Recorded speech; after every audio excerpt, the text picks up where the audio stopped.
You are a soul, once conceived within the Divine Spirit, conceived in love. Now your soul is already a bud waiting to blossom. Focus your consciousness on it, because this is one of the greatest moments of your life. Then you shall open up to the great sun, which sends forth light to the entire divine world.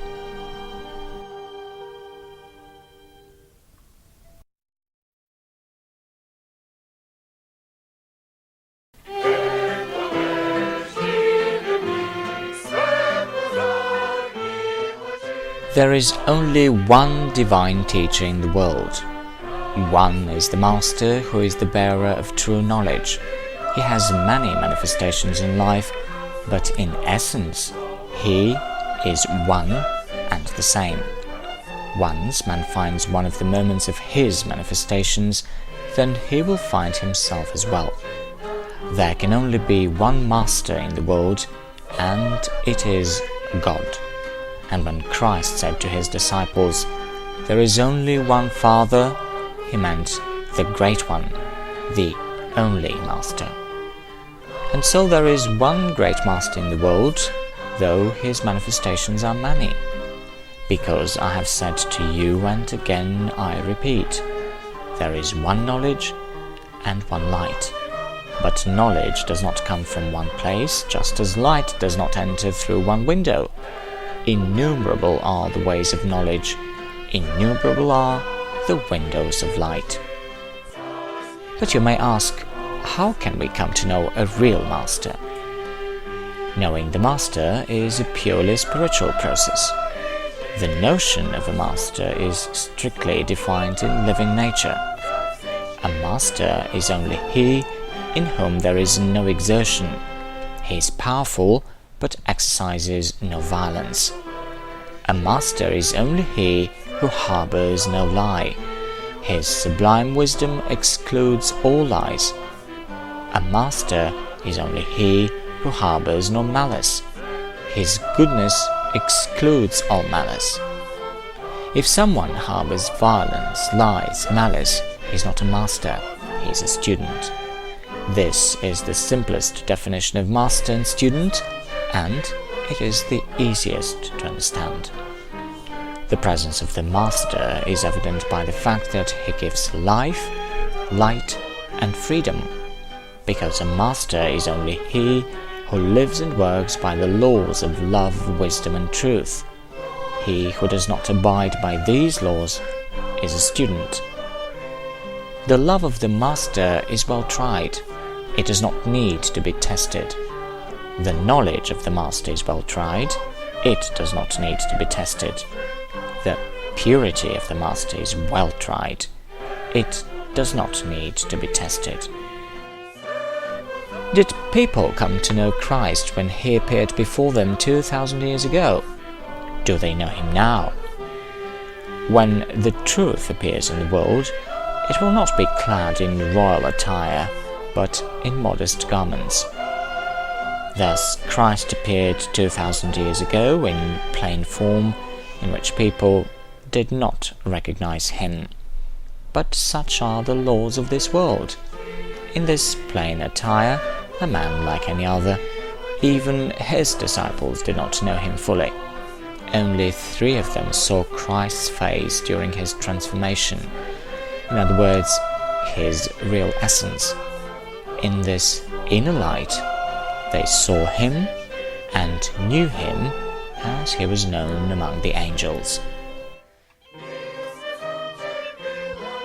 But for man to see Christ, he must have a mind, a heart, a soul, and a spirit like his. All those to whom Christ appeared before they reached this state fell face down to the earth. And what can a fallen man see? Man needs to drink from the wellspring itself, not from the river, which has become turbid because so many other admixtures have entered into it. Follow the path leading to this wellspring. The road is somewhat long and hard, but in the end you shall drink living water from the wellspring itself, which shall forever invigorate your mind and your heart.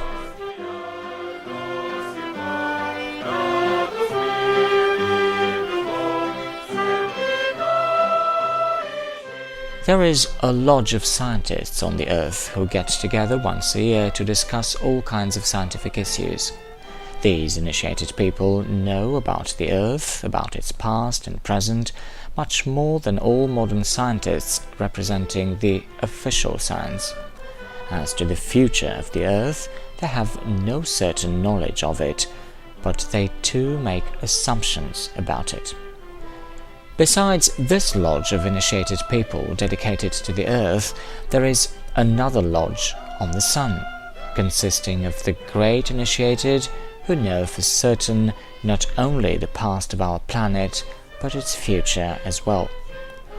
But both lodges are only organs of that great universal organism of perfect, highly advanced beings that form the great universal fellowship. And when we talk of the great universal fellowship, we mean that hierarchy of intelligent beings that have completed their evolution millions and billions of years before humankind and now rule the entire universe.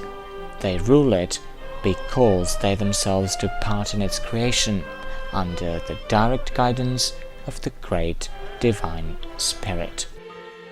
And judging by the intelligent organization of the entire universe, with all of its galactic systems, with its myriad suns and planets, judging even by these sublime mechanics and the technical perfection the earth was built with, you can see the power of the mind and the spirit of these architects of genius who worked for manifesting God's plan for the creation of universe.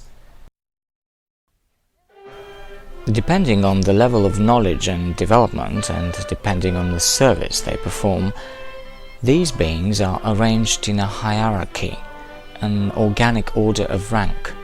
These levels are known by the names of seraphims, brethren of love; cherubims, brethren of harmony; thrones, brethren of the will; dominants, brethren of intelligence and joy; forces, brethren of movement and growth; powers, brethren of external forms and arts; superiors, brethren of time, state and rhythm; archangels, brethren of fire and warmth; angels, bearers of life and vegetation.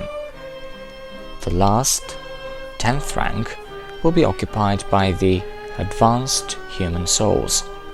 All of them together represent the great cosmic man. That is how the great universal fellowship in the world has worked, how it works now, and how it will work in the future. And it will work until that time when universal love, universal wisdom, and universal truth encompass the whole of creation. And then each breath will sing praise to God in sacred peace and harmony.